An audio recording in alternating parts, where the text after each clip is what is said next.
Welcome. This officially is the Higher Faculty Podcast, episode 1. If you are new to the channel or podcast, consider hitting the subscribe button wherever you are listening. My name is Action Fredo. In this episode, we talk about our journey accumulating over 60,000 subscribers on YouTube and 19 million views, and where we've been the past few weeks. Thank you for tuning in. This channel is sponsored by Higher Faculty, ourselves, yes. So check out this preview of lcyaheard's new music, Be It, featuring his sister Brittany Dean, dropping very soon. Music video directed by Alfredo Peters. To me, music is the ultimate gift. Throughout my entire life, music has always been there with me. Throughout each emotion, throughout each phase of my life, before every football game, before every track meet, after every football game, after every track meet. It's essentially been a best friend to me. It's comforted me in the bad times. It's the first thing we put on when we celebrate. And I just feel blessed that it's a gift to me as well as a gift through me. Since I was young, I was starting out writing poetries that turned into rap, and then rap turned into essentially ministry and a calling. It's the ultimate form of expression through me. Every time I've given up, God finds me when I've had enough. Just keep grinding, head to the clouds, feet on the ground, cause I don't wanna see it, I just wanna be it. lcyaheard, what's up, my guy? Action Fredo. Man, where have you been? You haven't been on YouTube. Where have you been? You haven't been on YouTube, man. What's crazy is we haven't even seen each other in person since we did the event with Berkeley. Yeah, man. For those who don't know, we did a panel with Berkeley College of Music, and we were invited to discuss K-pop and black voices in K-pop. There were a lot of like influential people on YouTube and in production of K-pop who took part in that panel. So it was cool, man. Yeah. But I didn't realize it's been that long since we've seen each other. Yeah, man. We just been busy doing other stuff. I'm going to be coaching here soon. Real estate's picking back up. I know you're doing your thing with the weddings. Yeah. But, man, it gave me some time to reflect on everything that we've done and just, what did that time away kind of do for you? Same, just been reflecting and appreciating the journey, but also getting clarity on like some things moving forward. It's crazy because Higher Faculty was started in 2020 and K-pop was not a part of it at all. And it just so happened that we had this amazing journey, like 19 million views in 1 year. I think it was almost 60,000 subscribers in 1 year, and we just kind of exploded on YouTube. And it was always in the back of my mind, like I knew I wanted to do like a YouTube channel, but you never know what it'll look like once it takes off, man. Yeah, for sure. Just a couple onto that, or piggyback onto that. I think about that all the time, man. Like I never knew what it would take to gain the traction that we did. Like I always thought that you put one music video out or you put one popular video out, you kind of go viral and then the people come, just jumping on the bandwagon. But I was thinking now that, we haven't been recording for a little while that, bro, we were in there recording for like 10 hours a day, 10 days a week. Bro, yeah. So anybody who just looks at our journey and has just been like, where you been at? Like I get the messages, I'm sure you do too. And, I've even got a couple negative ones like, you guys just seem burnt out, or you're not putting out as much content and blah blah blah, pretty much complaining that they're not getting their requests. But I feel like a lot of people don't understand the hours that we were putting in and the work and the grind and the making the thumbnails and the all the networking and stuff that goes into it. So since we've had a little bit of time off, it definitely it gave me a little bit of time to just appreciate how hard we were going. Yeah, man, it's crazy to think back, man. It was just fun times, hard times, but just a hell of a journey, man. And when we first started, like, I had the mentality too. Like, we sat down with each other and wrote down that we wanted to have 10,000 subscribers by the end of the year, just to market Higher Faculty, as like a place, because we had a physical studio in town. And when we woke up to like a few hundred like that day, that like after we posted our first reaction, I was like, it's on. Like we can do this over and over until we get to 10,000. But little did we know it would amount to what it was. But it was very eye-opening because I too thought that you make a cool video on YouTube, you put it on there, and subscribers come. Like that actually like discouraged me like in the past, like because I know how to shoot videos, and I did like some videos that I thought were cool, and they didn't get any traction, any attention, and I'm like, maybe I'm just not meant to be a YouTuber. But honestly, I didn't know what it took to put yourself on YouTube. So Yeah. you really just got to put videos on YouTube. Like that's the answer. Yeah, seriously. And I'll say just a special thanks to each and every person who supported us on this journey, because like you said, all it took was a little bit of support. It's not like we woke up and had, 50,000 overnight. Like all it took was, I think it was like 28 the first night, and then it was like 100 something. And just a little bit of support goes such a long way into what we didn't even know what it was going to turn into. You know what I'm saying? Like now I kind of look at our journey as, I'm always going to listen to music. I'm always going to react to music on screen, off screen, whatever. It's just a part of my life. Been doing it my whole life. But I never knew the type of connections that could be made from just being consistent with anything. So like you could have never told me 10 years ago that I would watch a Korean pop song movie or a pop song music video and then be connected to somebody that actually produces for them, or to be connected to the head chair of Berkeley because she watched our videos.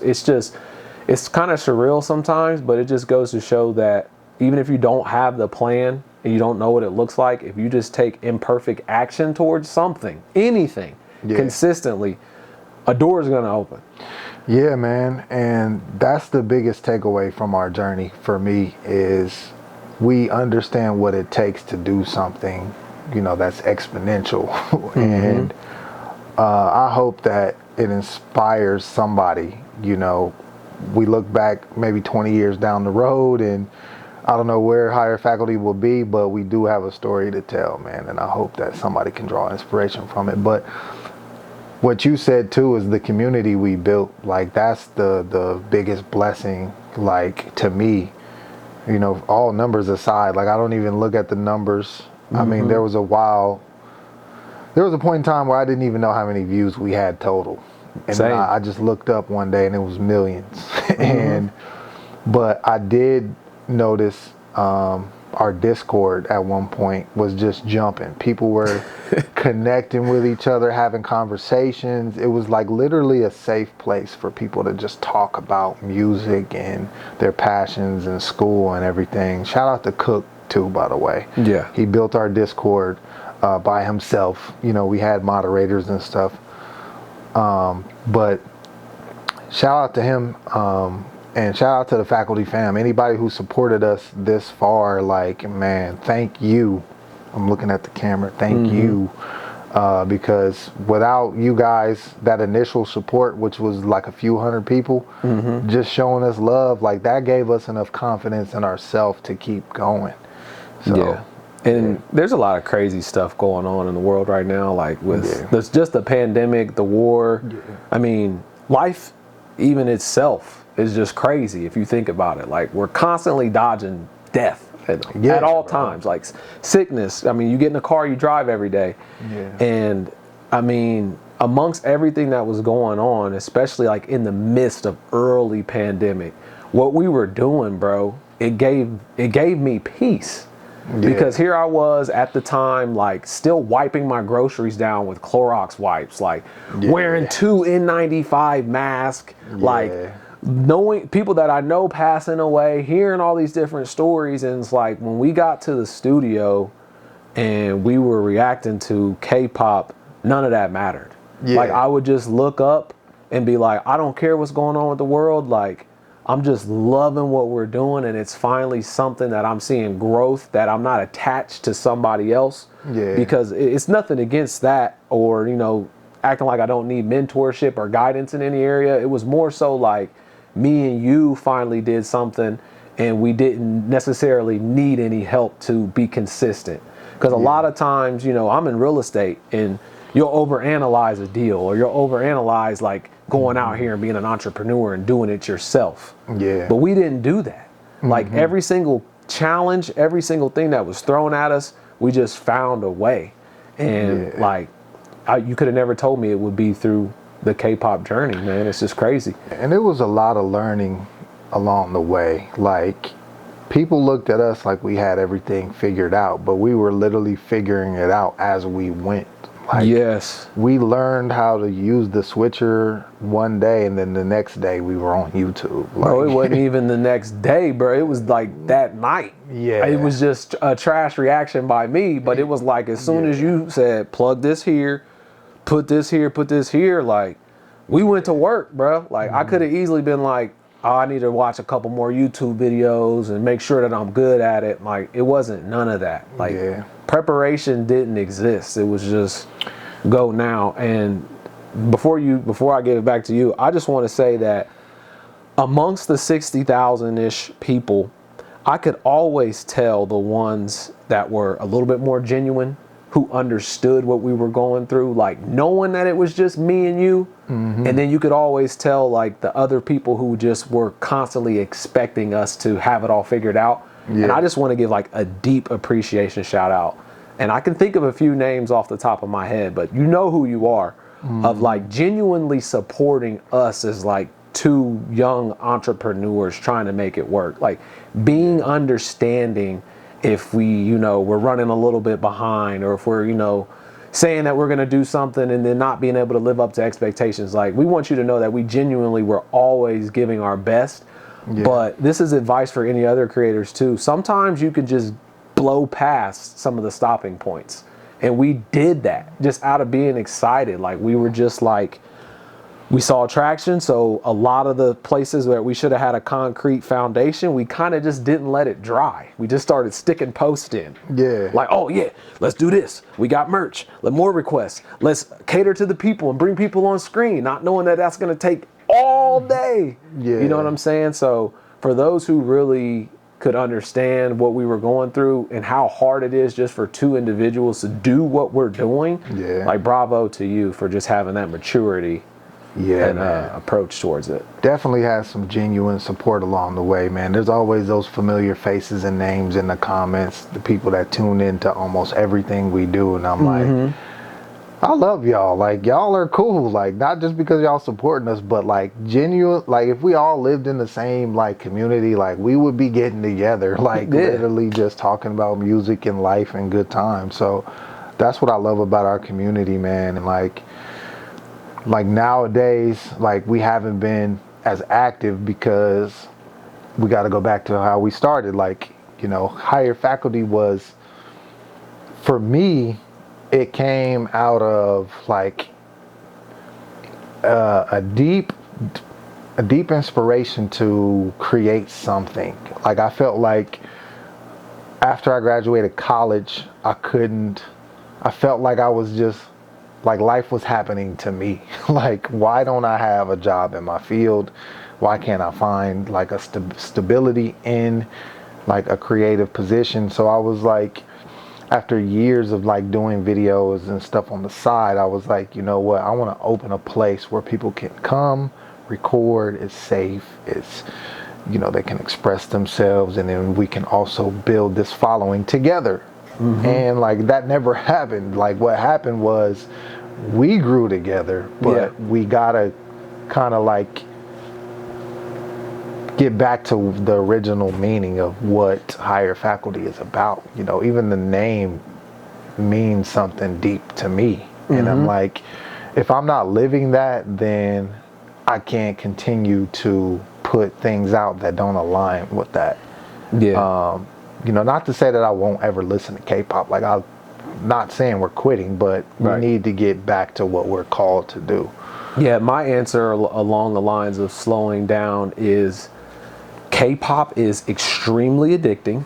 It is extremely, it's fun. Reacting is fun. Like I said, we do it every time we get together, whether it's one of my songs or a new Bruno Mars or K-pop. Like, it's always been super fun to just show each other music. So we'll never stop reacting. But like you said, and like we've said in plenty of videos, we're not being men of our word, essentially, because we always keep saying, like, we got new content coming out other than reactors. Like, we're not just reactors, we're not just reactors. But that addictive factor of like, ooh, new NCT, ooh, ATs. Yeah. Well, what about the live, bro? And what about that? Like, we would get caught up in like stepping out of our calling. Like, I truly just believe that the K-pop and the reaction channel did a few things for us to help us grow into who we need to become, and it'll forever be a part of us. So for me personally, I'm a starving artist. I've been writing lyrics since I was 16 years old, getting just enough money to go to the studio and either A, it work out, B, I run out of money, I put a song or two out here and there, and I kind of just looked at what I was doing and was like, I gotta reverse engineer this thing. So like, what does it look like when I'm 40? Or what does the end in mind look like? And I was like, well, what if I just gained an audience of other people who love music just like me? That's where I got the idea of the reaction channel. I had no idea it would be K-pop. I thought it would be American hip hop, like, you know, Christian hip hop, stuff that I do. And what I learned from K-pop is just like the perfectionism approach, the no cutting corners. The creativity is different because there's 6 or 7 high caliber people on a track. The instrumentals aren't your normal instrumentals, and that's always been a big thing for me musically, is like, I don't want to just rap over beats that don't change up, or I can't tell a story, or you know what's coming, it's real repetitive. And when we were finding these K-pop songs, it was like the doors had just been open for me. And like I said, as a starving artist, I've had the ideas to sell my lyrics one day. But I was selfish about it. I'm like, you know, I don't want to just give my lyrics to somebody who's not going to fully appreciate it. And then when I heard the quality of K-pop music, and you know, the big companies like SM Entertainment and JYP, it literally changed me. And then meeting Droid and Jaco Lawrence and different people in the industry let it know that it was possible for me. And that's where I realized that, like, I have to slow down for my destiny. Like, that's what I'm called to do. And if people are upset about that, then they're not truly supporting higher faculty. Because I can promise you this, when I write that EXO song, I'm going to react to that EXO song. I'm going to bring my mom in to react to that EXO song. Like, you know what I'm saying? Like, I'm going to continue doing what got us here, which is the reactions as part of our foundation, essentially. But like, I'm doing each and every person a disservice. Like, a lot of people who watch those videos and they'll talk bad about us or talk good about us or say, you know, you don't know what you're talking about. I can't even blame them, bro. They haven't heard my music. Or if they say something like, what does he know about film and lighting and all that? If you ain't seen his videos, how can they blame you? You know what I'm saying? Exactly.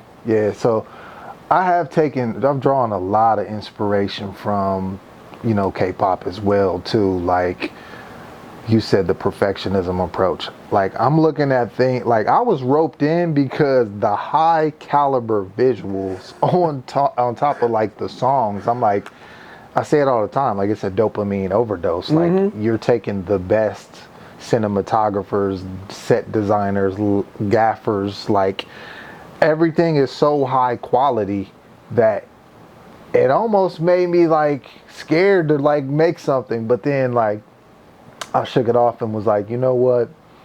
I'm an artist too. You know, I don't make music, like I make film videos and stuff. So like, historically, like, I've kind of been a starving artist myself, but it's kind of different with videos because it's like I can be paid to do a service, so, you know, I can make money. But I really haven't fully found my voice as a videographer or, you know, cinematographer, filmmaker, whatever you want to call me, because that's the hard part as a creator. Like, how do I use my creativity to make a living for myself? And then you get caught up in being paid to do what everybody else's vision. You know what I mean? Like, so, you know, whether it's a wedding, like, that's cool, or if it's like announcement or something. Like I've done so many different types of videos that it's like I have to find my voice as a creator. Like when you watch Action Fredo's video, you can tell it's his, and that's what I want people to call me for. It's like you can't just hire anybody to do a video job, because then you're just getting another videographer. But if you call me, it's because you want to work with Fredo because he has his own style. Yes. So like moving forward, like I want to take what I've drawn from K-pop and like just life in general and put that into my own stuff. Absolutely. And give it to the people. And I'm trying to get dripped out like them, bro. I'm trying to get the fishnet shirt that 10 had on. I've been looking on asus.com. I'm like, I need some leather pants to walk around the house in and all that, man. But I think another thing that we got from the journey that we both didn't know we were looking for until we talked to Droid, which is a producer. If you haven't seen our interview with Droid, it's on our YouTube channel and our history, as well as Jaco Lawrence. But they're both songwriters and producers for NCT and a couple other K-pop groups as well. But they had similar answers to what being in the industry allowed them to do, and that was that freedom of creation. And I think me and you are finally like at the breaking point of, I have no idea what kind of song I'll write if I don't have to worry about money and running around doing these in and out odd jobs. We have no idea what you're capable of if someone gave you a chance and was like, here, man, matter of fact, let me show you how to use this robot arm. And, you know, all of these different high quality cameras and all that. Like, we have no idea. But in my heart, I can feel that we are nowhere near our potential creatively.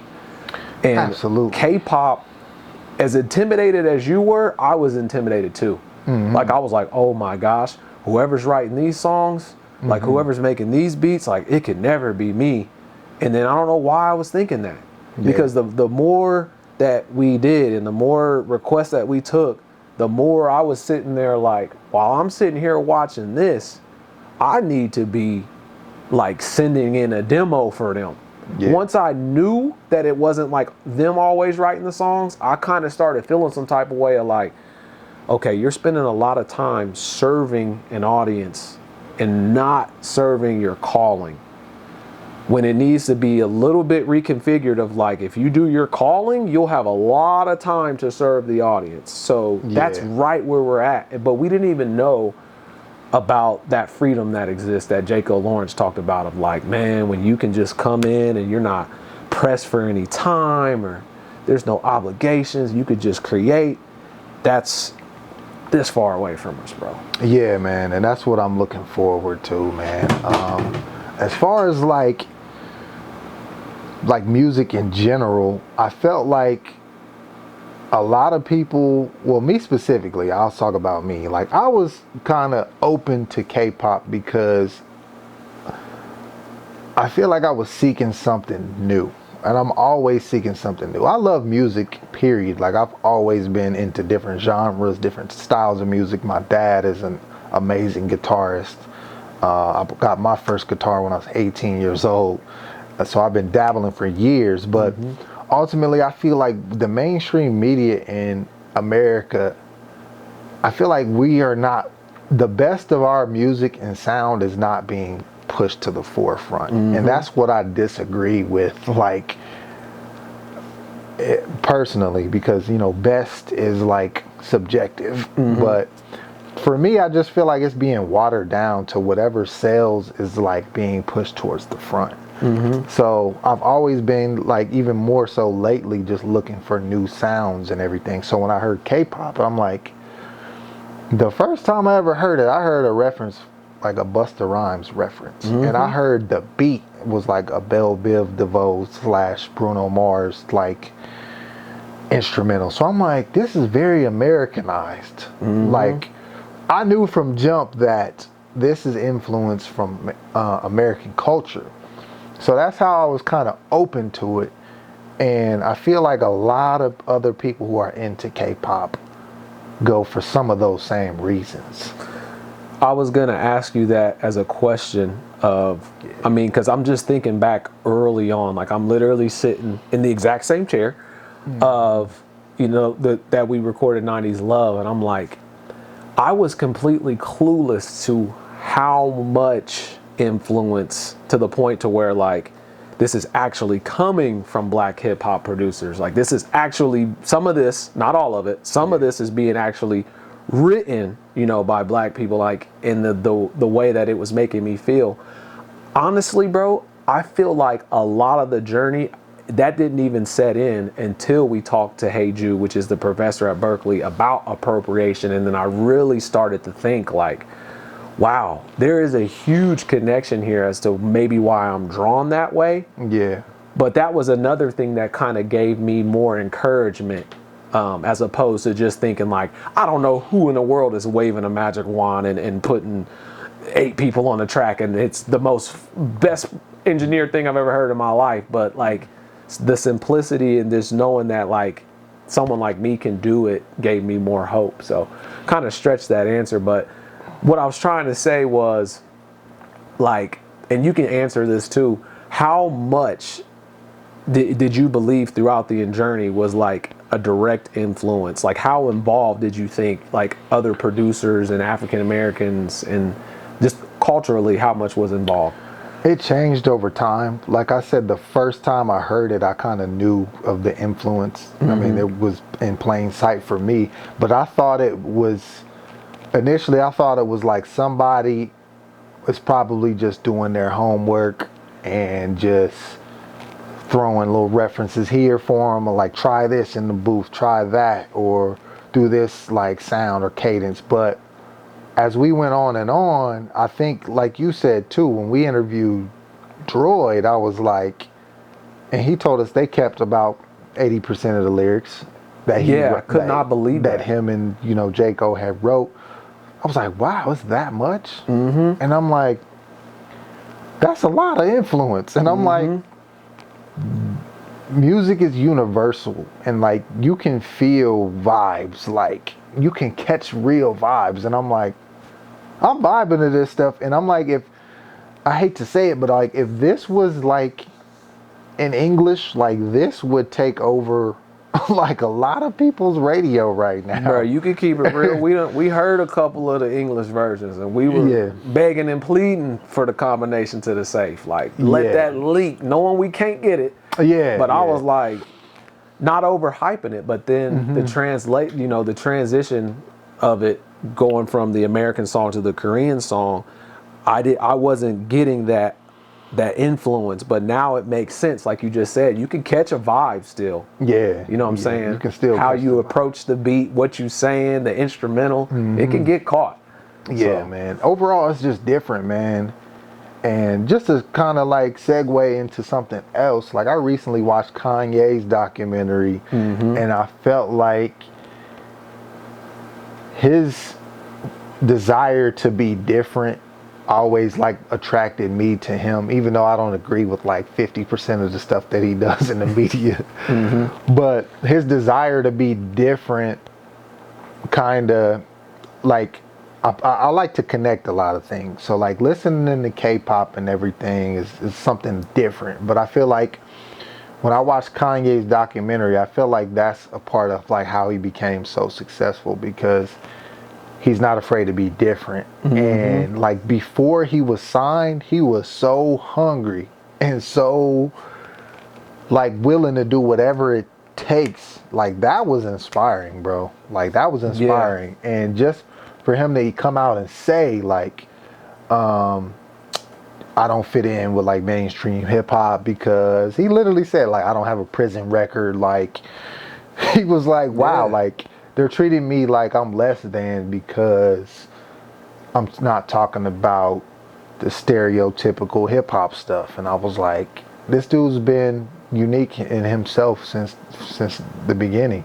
Yeah. So I took some big inspiration from that documentary, man. I did too, man. And to connect it to K-pop, like you said earlier, it's like I was just searching for something. You know what I'm saying? Like I was just tired of, you know, hearing hip hop songs only talk about women and cars and money and drugs and all that. And when we were introduced to K-pop and it was just different, it was like I finally found a solution to my problem. Yeah. and I'm about to run it up. Like, Yeah. so I mean, to this day, I'm constantly listening to K-pop in the car, and, you know, I play it. I'm still trying to convert people who are like, man, cut that off. Yeah. But to connect it to that Kanye, man, just to give him some light, the belief that he had in himself, or that he still has in himself, and even seeing him and his mother interact.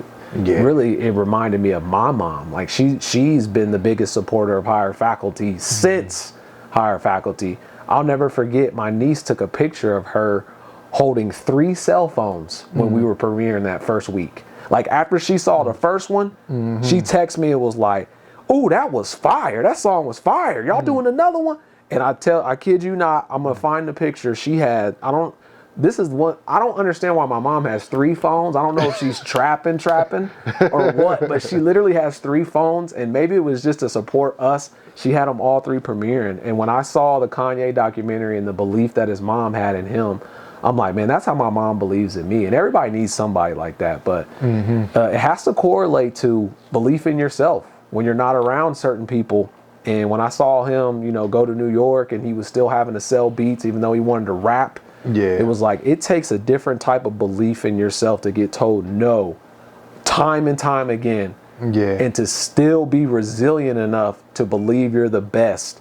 And literally being hungry, and probably physically hungry, because I know he needed money. Yeah. Like, you could see the situation, but it gave me a big appreciation for Kanye. Like, I don't keep up with what's going on in the news now, but if we would have saw the footage that Cootie was, you know, recording when he was recording it, I think we all would look at Kanye different. Yeah. We're not seeing this footage until, how many years has it been? I think he got signed in 2002. Yeah. Or That's 20 years. 20 something years, you know what I'm saying? Like, imagine if we had YouTube and social media that we have now, and people were really seeing Kanye walk through Rock Nation, going in all the different A&R's rooms and pressing play and rapping his verse right then and there, or and being told no, and sitting in that little corner with the speakers, writing Jesus Walks and all that. If we would have been able to see that while it was happening live, we would have a lot more appreciation for him. Absolutely, man. And people who didn't, I feel like it gave a lot of insight to people who weren't familiar with Kanye, because I kind of knew some of this story. Like, I knew that he was kind of put on the back burner. I had no idea. Wow. Yeah. No, I mean, I was introduced to Kanye from College Dropout. Yeah. Played the mess out of that. And like I said, man, I'm a real surface type guy. I'm not very detail oriented unless something is like really grabbing my attention. Yeah. So I had every reason in the world to go find out who's Kanye, where's he from, what he went through, all that. I was just there for the music, bro. Yeah. I would say for the most part too, like, he just came out of almost nowhere. And I remember his first single and his first music video, watching it like on the MTV countdown and the BET top 10 and all that. And I'm just like, oh, he's new, he's dope. And that's just what it was. And I was just listening. And then I somewhere along the line, like, I read, so I was reading articles about how he was like being pushed off to the side and stuff.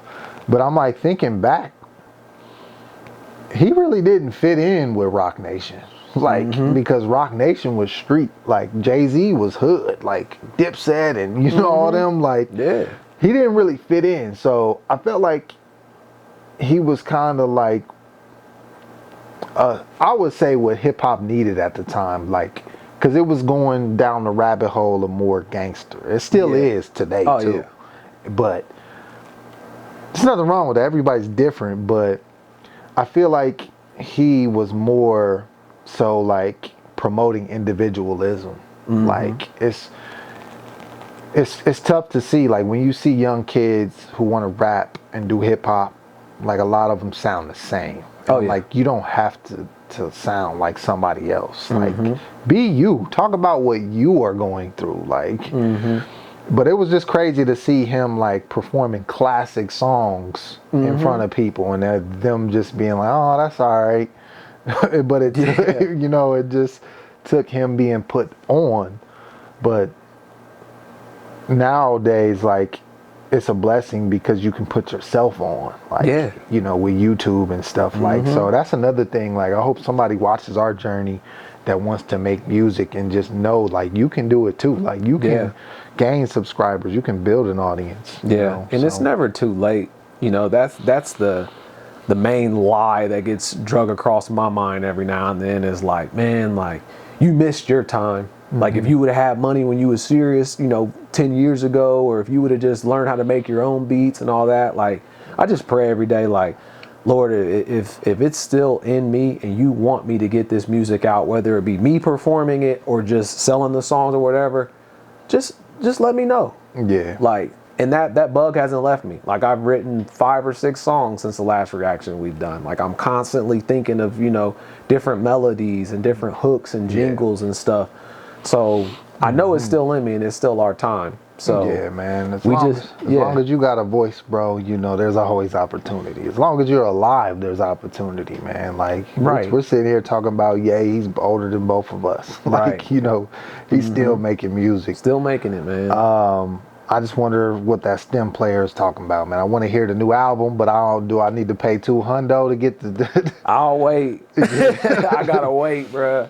I think it is dope that he's doing his own thing, though. Like, I hate that hip hop and like music is controlled by like the platforms. Like, I'm an advocate for like black owned business. So like, you're making your own stem player, like, that's dope because you're doing it independently. Explain that to me though, because I'm not too familiar. So like, making your own stem player, what is that? Well, I mean, that's just what it's called, but essentially it's like an old iPod, like an old MP3 player, but you can play the stems to the songs and beats.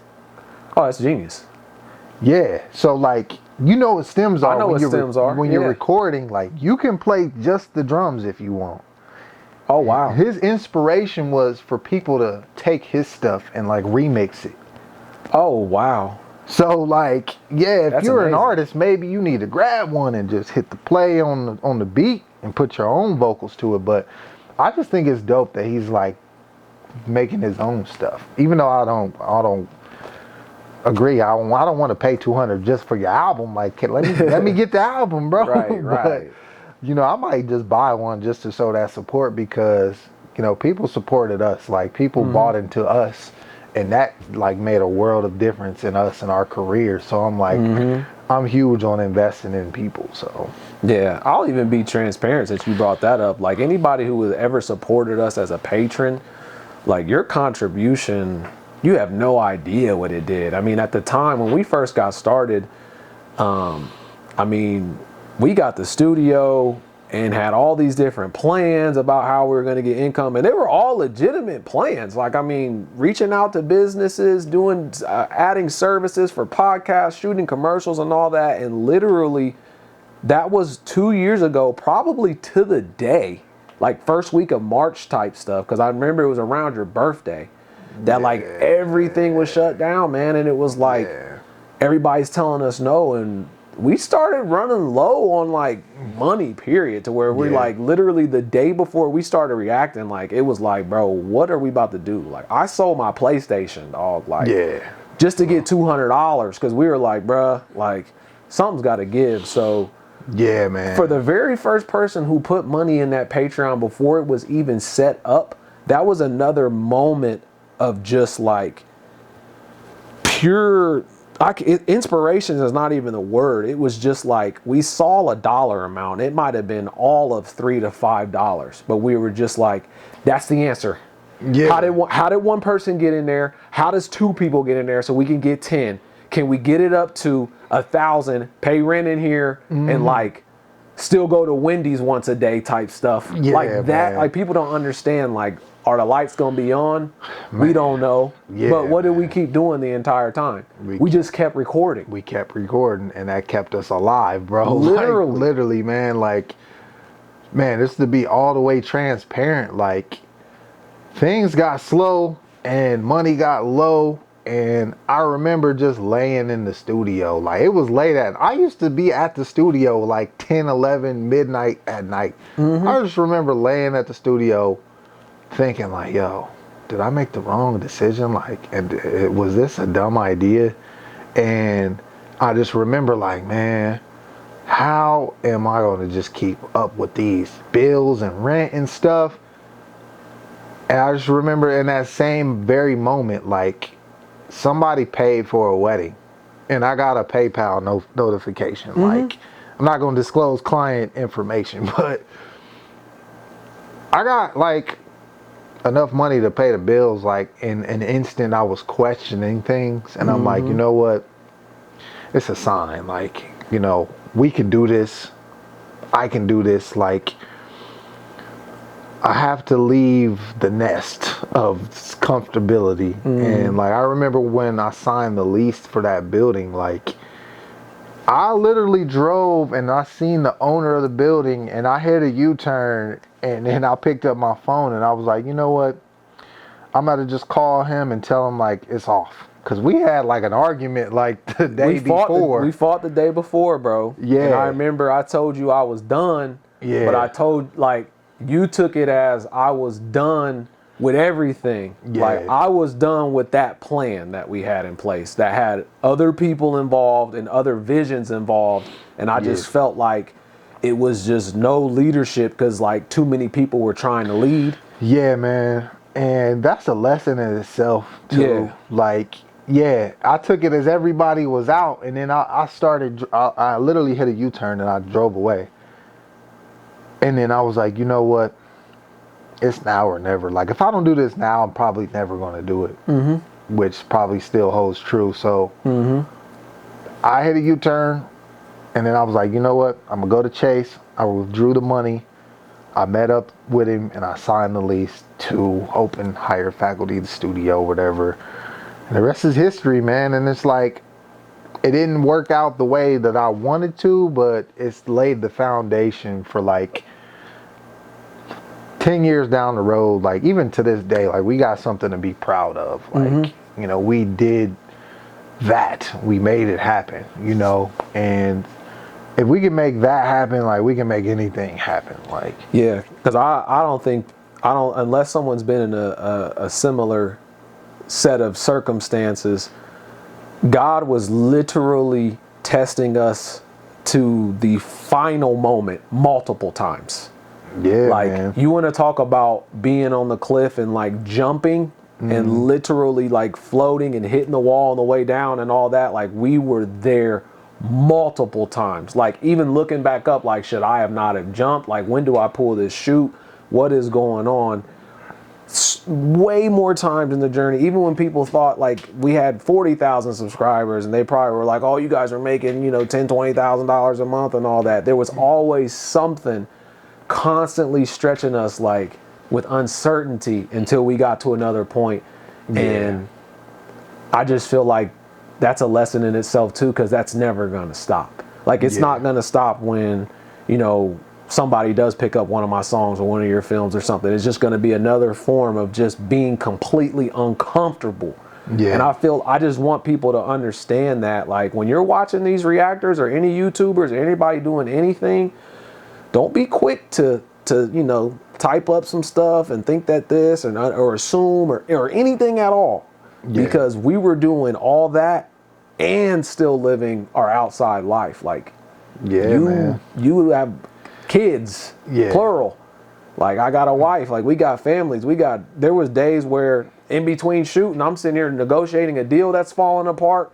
I'm like, where's Fredo? He's got to go across town and shoot something. Like, it was always something, but yeah, man. Yeah, God will meet you on the other side if you just jump. Yeah, man. So back to what you said. Thank you for everybody who supported us in Patreon, because we accidentally, like, somebody you made the Patreon one day. And I thought it was not live. Remember, I was building it. Yeah. So I'm like, oh, this is a good idea. It was those conversations were even like, we could have a Patreon, because that was another moment to where it was like, okay, we're making traction, we're doing something, but we're not making any money So these lights are gonna get cut off. Yeah. And then literally that same day, I can't make it up, I got an email notification like, you have one patron. And I'm like, ooh, wait, what? Yeah, because we didn't, like, our goal was never to make a Patreon and just make money off of it, because we didn't know where it was going to go. We were like, we're just going to be successful no matter what. Right. But when you made the Patreon and then somebody joined and we didn't even know, like, it wasn't done. Like, it was nothing in there. And somebody was like, join. And we hadn't even mentioned it or marketed it. Nope. And I was like, wow. God was stretching us that far, because that conversation that day, I'll never forget. We were literally in there and it was just like a stale energy of like, well, I could call these people to follow up about these commercials. And it's like, nah. It's like, well, I could go do this shoot. And it was just like, nah. And then we just got that notification, and literally the laser focus that we were cutting on hasn't been cut on since I played sports. Like when your eyes are really on a prize and it's like, there's no excuse, there's no obstacle. Like you're running through walls. You're skipping meals. Like you're skipping sleep. Yeah. I haven't felt that way since football. We were up and at it. Like, I had my daughter in there, like, every morning. She was raised in there. She was in there, sleep on the couch every morning while we were recording. There were some reactions where she was dancing in the background. Like, yes, bruh. Man, that was good times, man. And, you know, everybody who supported us thus far, man, I just want to say thank you. Yeah, even outside the money, man, just the belief that we were accepted. You know what I'm saying? When you put yourself on the internet, you become vulnerable. Like, and that's what people think, especially a lot of keyboard warriors. They're like, you know, if you're going to put yourself on the internet, I got free range to come at you via keys, baby. Oh, yeah. Like, let you make a mistake. Let you, you know, say something or do something like, I have full permission to disrespect you. Like, click. And it's like, that helped me grow as a person so much, because I just hate controversy, period. Like, sometimes I'm over concerned. Like, you did a really good job of like handling anything out of the norm more than me. Like, my approach was always like, but they're upset. Like, what are we gonna do to fix it? And you're like, your approach was like, we can't please everybody, bro. Just relax. Like, we're not doing anything bad. Yeah. So I'm even gonna thank the people who did that, because like it's helped me turn rubber in a sense. Like, all right, some stuff's gonna bounce off of me. And the way that I see it too is like, naturally, if I've like had thick skin, man, like I was made fun of as a kid. You know, I had the holes in my shoes and grass stains, and you know, I just made light of those situations. I got in fights, you know what I mean, because we didn't have money. But the way I see it is like, if you don't have haters, you ain't popping, like the lyrics. Popping, bro. But it's like, if you're not upsetting people, then you're not making enough noise. Like, especially if you're a creator. Like, think about any creator. Like, he has millions of haters. You know what I mean? Like, for sure. You know how many people hate Kanye West? But he's a billionaire. Yeah. And ultimately, more than that, he's a successful businessman, a family man, or I can't say if that's successful, but you know, but he's living life on his own terms. And I'm like, you know, people don't like me because I'm confusing members of groups and lyrics and stuff. Like, I remember one time specifically, we watched Lay's reaction, and I was calling it K-pop, and they was like, well, this is Chinese, this is C-pop. Yeah. And then the next day we did another reaction, and I'm ignorant, and I'm like, is this Chinese? Like the last one was, and they were like, yeah, you're an idiot. And I'm like, you know what? But let's highlight highlight that though, because what they don't understand is what it looked like from our end. Yeah. From their end, it looks like we sat down, we knew just as much about these artists as they did, and we should have got it right. From our end, it was like, We got to the studio at 8 a.m. Yeah. We probably didn't drink breakfast. We probably just gone off 1 or 2 coffees. Right. We've been recording for 10 hours because we're trying to be servant hearts that we are in real life. If you were to ever meet us, we're trying to serve everybody. So when the Patreon was popping at its peak, we would do a BTS guide, followed by a Wavy guide, followed by an NCT guide, followed by, like, bro, it was just so much content crammed into one. Yeah. And that's a lesson too of, like, if I could go back and redo the journey up until now over, no matter what, I would have kind of slowed down in some areas. But we didn't know what we didn't know. We were just like, we felt obligated.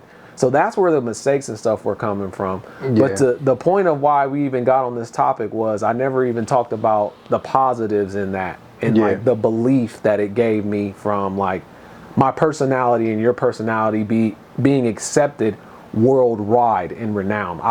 I started off talking about the negative and how people, you know, come at you crazy, but the fact that there's someone in the Netherlands, there's someone in countries that I didn't even know existed, that I couldn't even point to on the map, that's rocking with lcyaheard and Action Fredo, goes to show me that, like, we really are worldwide and we're universal. And it just was like, it might take 10 years to reduplicate 60,000 subscribers because it's not directly correlated to K-pop when we do our own things, but I can at least know that we're personable enough to attain an audience and attract an audience. Yeah, man. So I took the negatives and I turned it into a positive for where I needed to grow in life. I took the positives as confirmation. Man, honestly, with us being on YouTube so much and getting so much love and support, like, it honestly has helped my personal self-esteem. Like, not saying like I got a big ego now, but it's like now I'm more comfortable speaking in crowds of people. Like, I've always had anxiety when I had to speak in front of like a bunch of people, but like now it's like I'm comfortable. Like, even though it's just me and you at a desk speaking on camera, like, I can do a live stream for 2 hours and engage with people and still have fun and talk to them and be entertaining. And I'm like, I couldn't do this like a couple years ago. No, bro. What would have tripped me up the most is being afraid to fail and make a mistake. Yeah. And I've made multitudes of mistakes in front of thousands of people, which equate to millions of views, which equate to multiple millions of minutes watched, and I don't care anymore. Yeah. Like you said, it has helped me on the phone with sales calls. It has helped me in different presentations and different things because it's just like, I've been doing this. So it's so many things, and that it's helped me grow, man. It's just crazy. Yeah, man. So the YouTube journey has been a heck of a ride, man, and who knows, man, maybe one day we need to put out our own documentary or something about everything. We got a lot of footage, man. Yeah. We got so much footage, and you know, I just can't thank the people who supported us enough. And you know, in the future, I want people to see Higher Faculty as a brand that puts people on. Like, we came from nothing. Like, we are in a small city. Like, I started shooting videos without a camera. Like, I borrowed my friend Joey's camera, who y'all seen on the channel before, and you know, I look around and I'm thankful. Like, I got all these cameras, lights and stuff, and it started from like just belief. And if we can give that belief to other people, like get artists to come and perform on our channel, like you make it, start writing and put on other writers, like that's what I feel like Higher Faculty is. And once we get there, that's when I'm going to feel like at peace, you know? So yeah, man. I would just say in closing, for the record, like, we've even had people reach out to us and say that we were just reacting to K-pop for the clout before I even knew what clout was. Like, that's how stone age I am. Like, the actual word clout. Like, I'm like, for the what? Like, what is that, some kind of app or something? Like, literally. But that's not the case at all. I'll continue to react. I'm definitely supporting the music. And the way that I plan to show improve is the day that I land one of these placements from writing one of these songs as proof that, like, I am a true K-pop-athonian, and it is not going anywhere.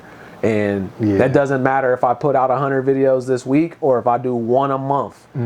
My feelings for the music have not changed, and what the music has done for me and what these fam members have done for me, it will not change. Like it's changed my life forever, and I just pray that we continue to grow in K-pop, and our subscribers thus far continue to support us. And I think that a lot of them will, and I'm okay with the ones that don't. Yeah. So For sure. Hey, much love to anybody who supported us. If you like this, make sure you hit the like button. Helps us out tremendously. Make sure you subscribe and stay tuned.